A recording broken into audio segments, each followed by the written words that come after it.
Ένα πολύ ενδιαφέρον ζήτημα εγείρεται στο Ισραήλ. Όπως διαβάζουμε, εσωτερικές έρευνες στην Ισραηλινή πολεμική αεροπορία αποκάλυψαν ότι υπήρξε δυσλειτουργία στον μηχανισμό λειτουργίας του συστήματος Iron Dome, που οδήγησε στην αποτυχία του να αναχαιτήσει τους πυράβλους που εκτοξεύθηκαν από τη λωρίδα της Γάζας προς την πόλη Σντέροτ κατά την πρόσφατη κλιμάκωση της περασμένης Τρίτης. Το περιστατικό προκάλεσε ένα κύμα ερωτήσεων στο Ισραήλ σχετικά με την αποτελεσματικότητα του συστήματος Iron Dome. Εκείνη την εποχή, ο στρατός κατοχής ανακοίνωσε ότι θα ξεκινήσει έρευνα για το θέμα. Ισραηλινός στρατιωτικός αξιωματούχος δήλωσε ότι παρουσιάστηκε ελάττωμα στο σύστημα Iron Dome κατά την εκτόξευση ρουκετών από τη λωρίδα της Γάζας. Ο Ισραηλινός στρατός ανέφερε ότι το πρόβλημα αντιμετωπίστηκε αμέσως και δεν εμφανίστηκε κατά τη διάρκεια της νύχτας. Τα στοιχεία έδειξαν ότι το ποσοστό αναχαίτησης του Iron Dome ήταν 90,5%. Ο στρατιωτικός ρεπόρτερ της εφημερίδας του Τελ Αβίβ, Γεντιότ Αχρονόθ, Γιώση Γεχόσουα, αναρωτήθηκε για την απόδοση του συστήματος αναχαίτησης του Iron Dome, το οποίο ανήλθε στο 74%. Μέσα σε 2 ώρες εκτοξεύθηκαν 22 ρουκέτες προς τη λωρίδα της Γάζας, με 6 από αυτές να πέφτουν σε κατοικημένες περιοχές και να τραυματίζονται αρκετοί πολίτες. Τι συμβαίνει με τον Iron Dome τον τελευταίο καιρό, αναρωτήθηκε ο Ισραηλινός δημοσιογράφος. Την ίδια ημέρα, ο Ισραηλινός στρατός δήλωσε ότι το θέμα διερευνάται. Ωστόσο, οι ρυθμοί βρίσκονται στο 90% της περιοχής αναχαίτησης, κάθε στοχεία και χτύπημα ρουκέτας ερευνάται και ελέγχεται. Έγινε αναποτελεσματικό το Iron Dome?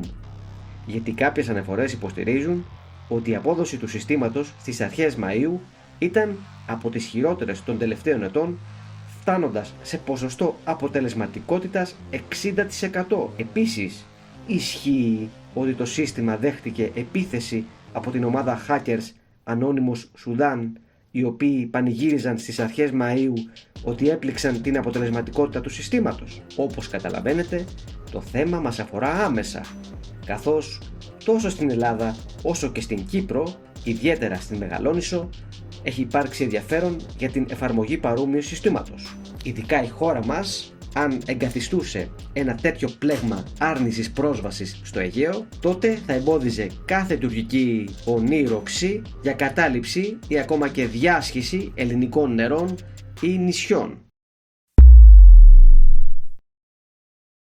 Δημοσιογράφοι από γνωστά ΜΜΕ χρησιμοποιούν την ιδιότητά τους για να διεισδύουν σε ξένες χώρες και να συλλέγουν πληροφορίες, τις οποίες στη συνέχεια διοχετεύουν στο πανίσχυρο αφεντικό τους, τον διαβόητο επικεφαλής της Εθνικής Οργάνωσης Πληροφοριών της Τουρκίας, Hakan Fidan.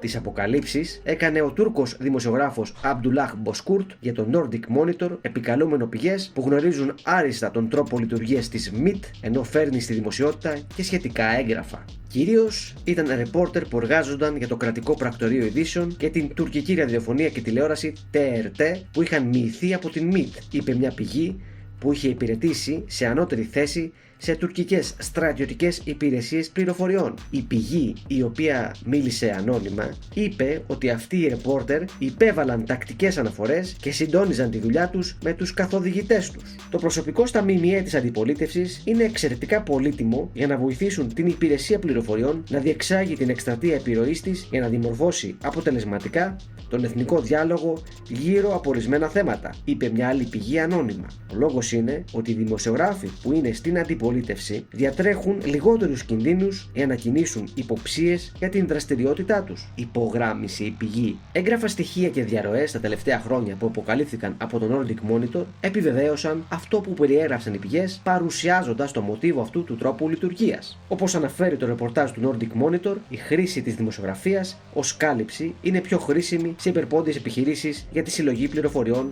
από τη χρήση της μέσα στην Τουρκία. Αντίθετα, η πρόσβαση των δημοσιογράφων σε ξένα κυβερνητικά ιδρύματα και αξιωματούχους, καθώς και σε άτομα και οντότητες στους μη κυβερνητικούς εταιρικούς και μη κερδοσκοπικούς τομείς, παρέχει μια πολύτιμη λεωφόρο για τη συλλογή πληροφοριών για τη MIT. Σε πολλές περιπτώσεις, τα διαπιστευτήρια του τύπου χρησιμοποιήθηκαν για να συγκαλύψει τις μυστικές επιχειρήσεις που διαφορετικά θα διέτρεχαν τον κίνδυνο έκθεσης και θα προκαλούσαν στενότερο έλεγχο από τις υπηρεσίες πληροφοριών των χωρών υποδοχής. Κάποιες φορές, οι δημοσιογράφοι που θέλουν να εγγραφούν σε χώρες ή σε διεθνείς οργανισμούς απαιτείται να προσκομίσουν διαπιστευτήρια από τα τμήματα τύπου της τουρκικής πρεσβείας, τα οποία είναι χρήσιμα για τη διαχείριση και τον συντονισμό των εργασιών της ΜΙΤ.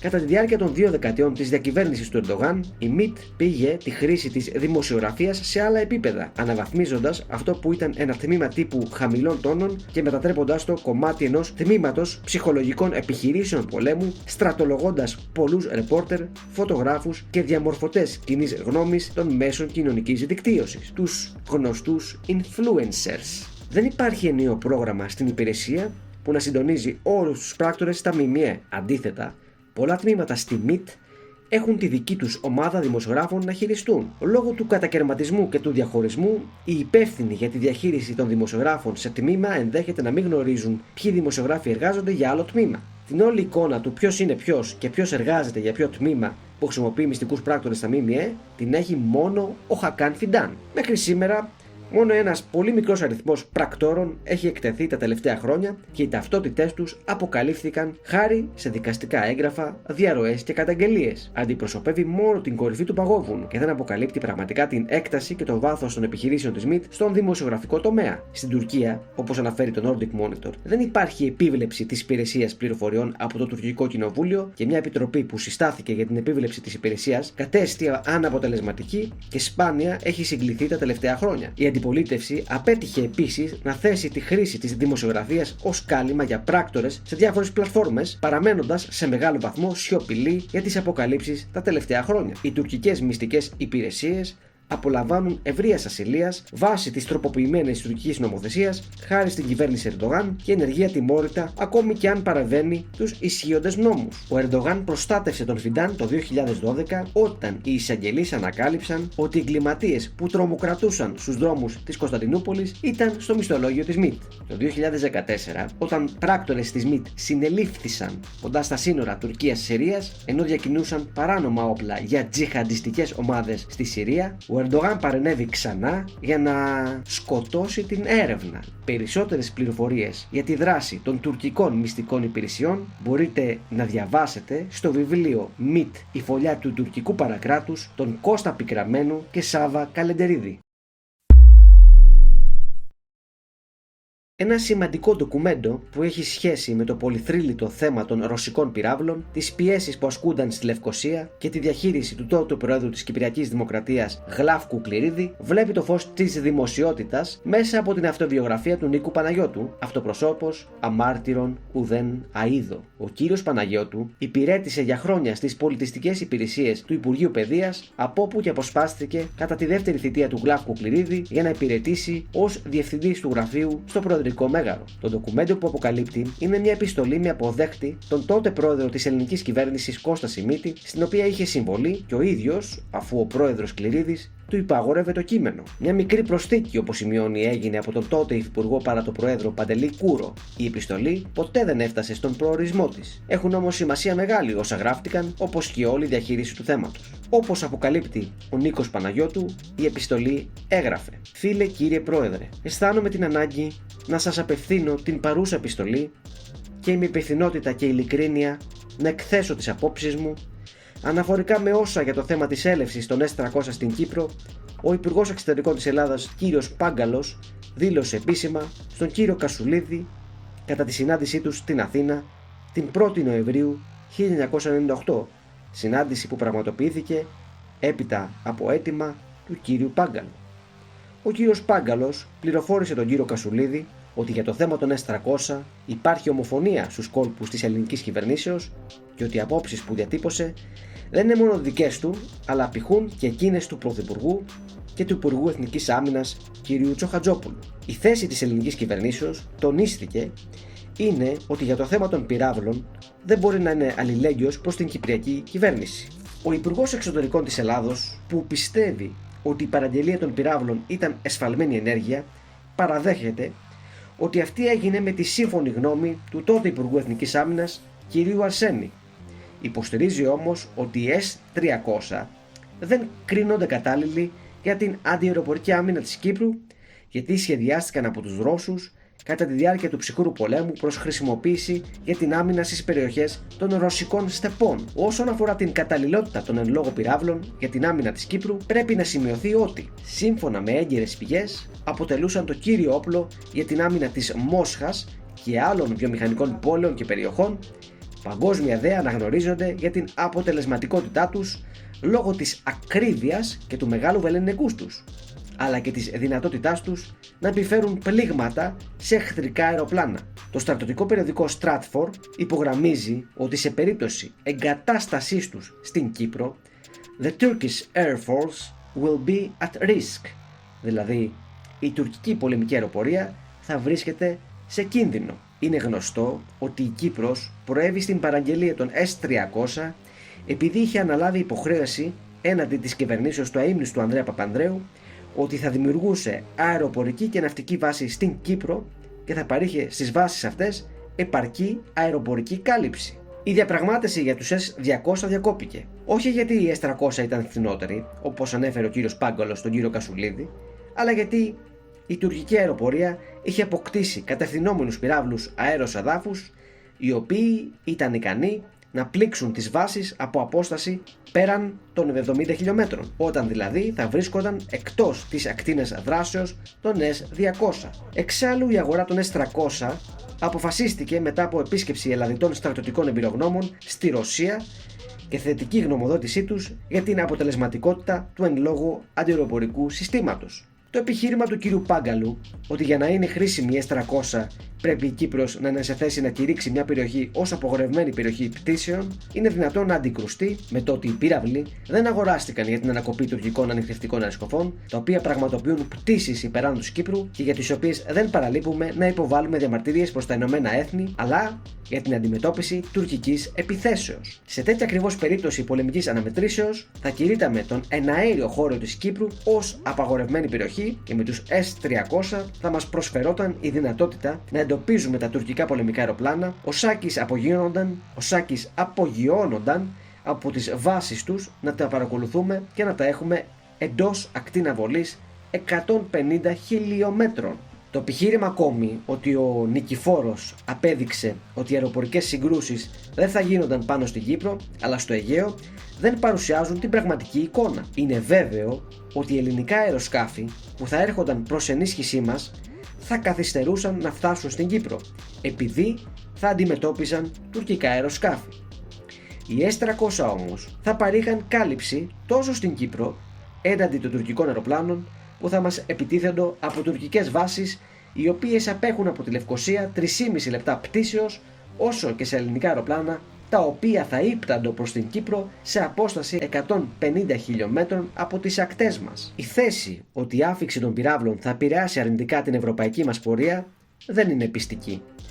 Παρά το γεγονός ότι οι χώρες της Ευρωπαϊκής Ένωσης, υποκινούμενες από τις Ηνωμένες Πολιτείες και τη Βρετανία, ασκούν πιέσεις να μην φέρουμε τους S-300, πιστεύω ότι αν τους φέρουμε χωρίς περαιτέρω αναβολές και δημιουργήσουμε τετελεσμένο γεγονός, οι αντιδράσεις θα σταματήσουν. Επιπρόσθετα, προς τα πιο πάνω, παραμένει προς σχολιασμό η πιθανή αντίδραση των Τούρκων στην άφιξη των πυράβλων. Εάν οι Τούρκοι αντιδράσουν με σκοπό την παρεμπόδιση της άφιξής τους στην Κύπρο, η αντίδραση θα στρέφεται κατά των ρωσικών σκαφών, με αποτέλεσμα την ανταπαράθεση της Τουρκίας με τη Ρωσία, δεδομένου ότι η συμφωνία διαλαμβάνει και την ασφαλή μεταφορά τους από τη Ρωσία στην Κύπρο. Για να μπορέσει εξάλλου η Τουρκία να αντιδράσει κατά των S-300 όταν παραληφθούν στην Κύπρο, θα πρέπει να παρέχονται στόχοι οι οποίοι δεν είναι δυνατόν να πληγούν από αέρος.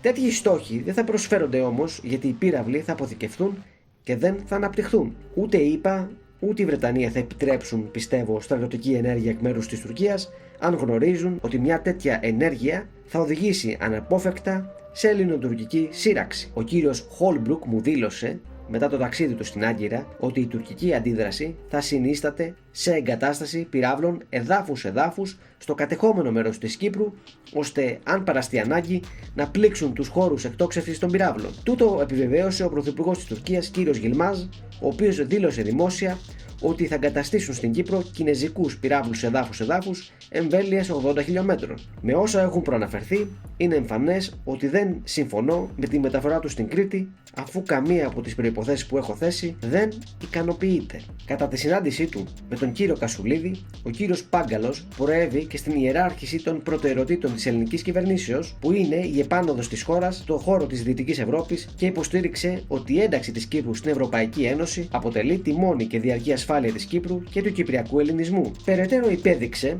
ότι η Κύπρος πρέπει μονομερώς να λάβει την απόφαση να μην μεταφερθούν οι πύραυλοι στην Κύπρο και ότι δεν είναι αναγκαίο να υπάρξει σχετική εξαγγελία.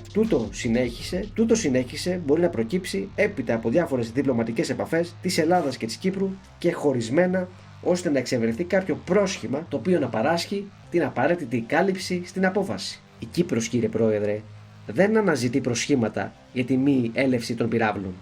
Η Κύπρος επανειλημμένα εξήγησε με σαφήνεια ότι η αναβολή άφηξης των πυράβλων θα δικαιολογείται αν διεξαγόταν σοβαρή συζήτηση για το Κυπριακό και σημειωνόταν πρόοδος, είτε αν άρχιζε διάλογος για μείωση των στρατιωτικών δυνάμεων και των εξοπλισμών, είτε τέλος αν με ψηφίσματα των Ηνωμένων Εθνών καθοριζόταν η Κύπρος ως εγγυημένη υπαγορευμένη ζώνη για πτήσεις πολεμικών αεροσκαφών. Οφείλω, κύριε Πρόεδρε, προτού κλείσω την επιστολή, να επισύρω την προσοχή σας στο γεγονός ότι οι απόψεις της ελληνικής κυβερνήσεως για τη μη έλευση των πυράβλων στην Κύπρο είναι γνωστές στο Υπουργείο Εξωτερικών του Ηνωμένου Βασιλείου. Σε συνάντηση του Σερ Ντέιβιντ Χάναη με τον κύριο Κασουλίδη στις 4 Νοεμβρίου 1998, ο κύριος Χάναη διερωτήθηκε πώς συμβαίνει ο κύριος Λυσαρίδης να μην αντιλαμβάνεται όσα σαφώς του διεμήνυσε τόσο ο κύριος Σιμίτης όσο και ο κύριος Πάγκαλος για το θέμα των πυράβλων. Κύριε Πρόεδρε, επανειλημμένα στο παρελθόν δήλωσα ότι η Κύπρος αποτελεί προκεχωρημένο φυλάκιο του ελληνισμού και ότι αυτό το προκεχωρημένο φυλάκιο δεν πρέπει να προβαίνει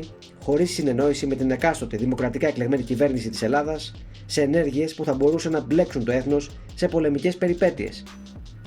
Εάν η κυβέρνησή σας εκτιμά ότι η άφηξη των πυράβλων στην Κύπρο δημιουργεί κινδύνους για το έθνος, τους οποίους το έθνος αδυνατεί να αντιμετωπίσει, είτε θεωρεί ότι εμποδίζουν άλλες εθνικές προτεραιότητες, θα ήθελα να το γνωρίζω, διότι μια τέτοια περίπτωση, παρά τη συνομολόγηση και την ύπαρξη ενιαίου αμυντικού δόγματος, θα ήμουν πρόθυμος να αποδεσμεύσω το έθνος από τις συμβατικές και εθνικές υποχρεώσεις του έναντι της Κύπρου. Ο τότε Πρωθυπουργός ενημερώθηκε για την πρόθεση Κληρίδη, ο οποίος δέχθηκε παράκληση να μην στείλει την επιστολή και να μεταβεί στην Αθήνα να συζητήσουν το θέμα. Η συνάντηση έγινε. Στη Λευκοσία συγκλήθηκε το Εθνικό Συμβούλιο και ο πρόεδρος Κληρίδης προέβη σε δήλωση αναλαμβάνοντας ο ίδιος την ευθύνη για τη μη εγκατάσταση των πυράβλων.